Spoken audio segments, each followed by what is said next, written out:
Thank you, Dr. Manisha. I hope I'm audible and the slide is visible as well. Yes, please go ahead. Thank you.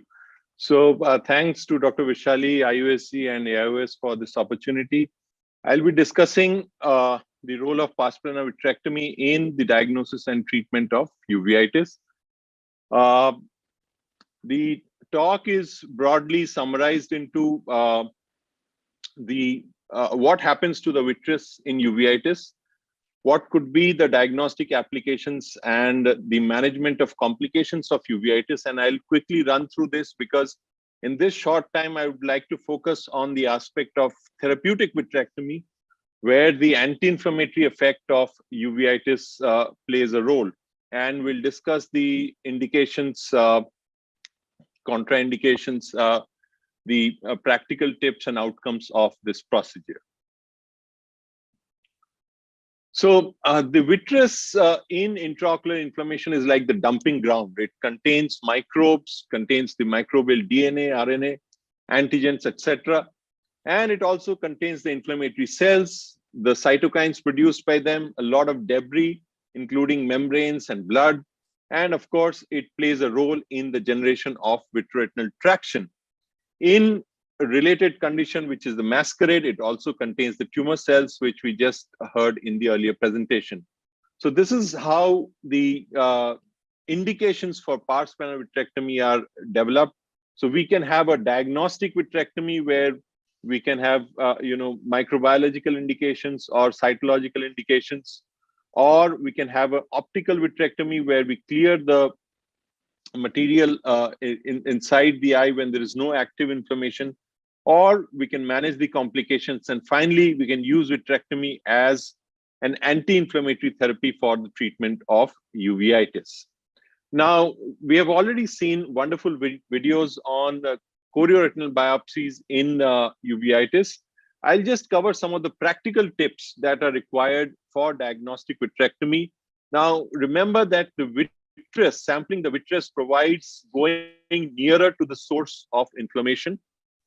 So one of the better ways is to have your viewing system ready, and instead of taking the anterior vitreous through the microscope, it's always better if we go near the lesion and sample the vitreous near the lesion, especially when it's required for molecular diagnostic.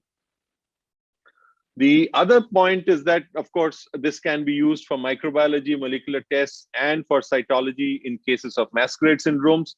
The sample volume is much higher than what is used in, say, an anterior chamber tap. And as was discussed in the earlier presentation, if you can start an air infusion along with that, you can have up to 4 to 5 cc of the vitreous coming in, undiluted vitreous coming in. So that is the advantage of diagnostic vitrectomy. The other point to remember is that the results of your diagnostic tests will not only depend on the underlying etiological diagnosis, they will also depend on the duration of the disease. For example, a positive PCR would be more likely in an acute disease as compared to a chronic disease. Similarly, in cases of the masquerades, for example, lymphoma, ongoing treatment with corticosteroids is going to affect the outcome of the diagnostic vitrectomy. The cut rates have to be managed. You need lower cut rates when you are looking at the cells. And then there's the issue of transport of the samples. We often feel worried about PCR for DNA, but DNA is a very hardy molecule. You don't have to bother too much about the transport.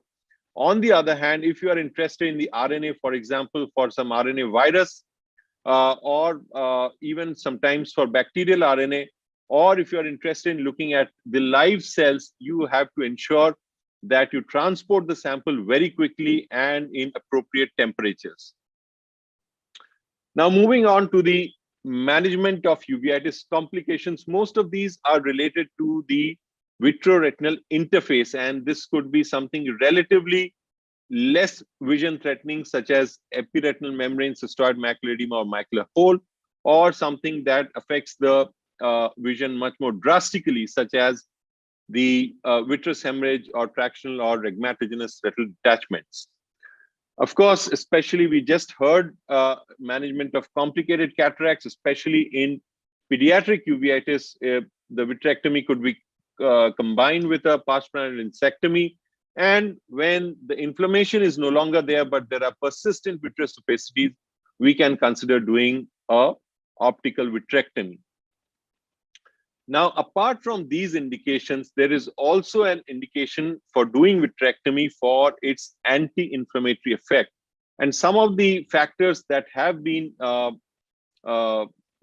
considered for the anti-inflammatory effect are the removal of the pro-inflammatory immune cells, removal of the helper T cells, because these are very important in recruitment of other immune cells into the site of inflammation, and of course, removal of the antigenic load from the vitreous, which includes both infectious as well as non-infectious antigens. Now, besides these, it also helps in clearing the pro-inflammatory cytokines and allows better drug penetration. And like I mentioned earlier, it removes the vitreous opacities and improves the vision in these patients. Now, what might be the indications for doing standalone therapeutic vitrectomy? Of course, anytime you're doing a diagnostic vitrectomy or you are managing one of the uveitis complications, you will anyways be performing a vitrectomy in these patients. But why a standalone surgery? Now, the most common indication would be when there is inadequate response to the conventional anti-inflammatory therapy, including the non-resolution of cystoid macular edema, or there is progressive intraocular inflammation due to the absence of an etiological diagnosis, and a relative indication could be a dense vitritis, typically in an infectious uveitis where a dense vitritis is precluding adequate view of the fundus. Now, these indications for vitrectomy could be applied to various non-infectious as well as infectious uveitis, and all of these have been published earlier. But probably the most important and the most common reasons for doing vitrectomy are those forms of uveitis where there is this very significant vitreous involvement, and intermediate uveitis will stand right on top there. The other one, of course, will be pan-uveitis where there is a significant vitreous inflammation. Now, how to make the best use of therapeutic vitrectomy in your clinical practice? For this, we first need to understand the purpose of doing the vitrectomy. Our purpose is faster resolution of the inflammation and reduced dependence on corticosteroids. It is also useful when there are significant media opacities which are precluding the etiological diagnosis. However, we need to understand very clearly that there is no intention to replace the systemic therapy for the treatment of the uveitis condition. The other thing is to remember the contraindications for therapeutic vitrectomy. In our practice, we would avoid vitrectomy in eyes with hypotony, unless, of course, there are ciliary body membranes that require removal, or there's a planned silicone oil injection due to a chronic hypotony. In other cases, if the IOP is low, we don't touch the vitreous in those patients. The other relative contraindication is pediatric uveitis because of the high risk of hypotony in these patients and also the formation of ciliary membranes and progression of the cataract. However, in combination with a complicated cataract surgery, for example, a pars plana lensectomy, or as has been published several times in the management of pediatric intermediate uveitis, sometimes therapeutic vitrectomy could be useful. We also avoid doing vitrectomy in poor view of the posterior segment and if the patient is one eye.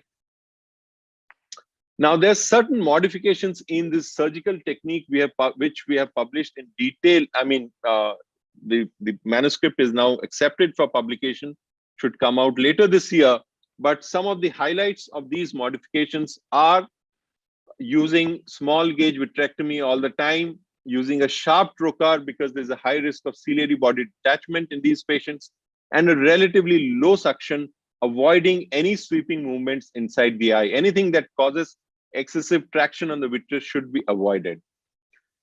We are always worried about induction of PVD, but the fact is that most of these eyes have a complete PVD, and in case there is an incomplete PVD like shown in the figure below, most of the time the vitreous is attached only to the disc, and you can just trim the vitreous around the disc, and that completes your vitrectomy. We always do a partial air fluid exchange at the end of the surgery, and we have a very low threshold for suturing the ports in these cases, which are very important for avoiding post-operative hypotony. Now, the complications of therapeutic vitrectomy that have been published till date include the progression of nuclear sclerosis, which is probably the most common complication, and other expected complications such as post-operative hypotony, iatrogenic breaks, and detachments. Now, here I would like to point out that the rate of post-operative detachments in uveitis patients having vitrectomy, which is published between 2.38 to 2.8% in relatively smaller series, is not very far from that which has been published for MIVS in general, which is around 1.5%. So I think the concern here is not truly justified. Some unexpected complications of therapeutic vitrectomy are raised intraocular pressure, which in fact is more common than the post-operative hypotony. And one of the factors affecting raised intraocular pressure here could be the adjunctive use of local corticosteroids, either intravitreal or subtenons. The other one is an unexpected increase in post-operative CME, especially if there is a concurrent cataract surgery. Excuse me. The outcomes of therapeutic vitrectomy, there is a reduction in vitreous haze in nearly all studies, improvement in visual acuity. There's a resolution of CME in most of the studies where it has been reported, and a reduced use of oral corticosteroids, which is quite significant, and of course of other immunosuppressive agents as well. Here I would like to quote the SITE study where therapeutic vitrectomy was found to be one of the factors affecting remission of intermediate uveitis. The other outcome which we have published in the case of tubercular uveitis is the resolution of focal posterior segment lesions. So we took patients in whom there was bilateral active tubercular uveitis with focal posterior segment lesions, and we looked at these eyes 1 month after surgery in one of the eyes, and we found that compared to the non-operated eye, the operated eye had clearly a faster resolution of the lesions, a very significant difference. You can see here 73 versus 19%, and a greater improvement in visual acuity at 1 month. So to summarize, the anti-inflammatory potential of pars plana vitrectomy needs to be explored further. There is clearly a faster resolution of inflammation, improvement in visual acuity, and reduced dependence on the corticosteroids. However, we need to be clear about the goals of surgery and also understand the modifications in the technique that are required.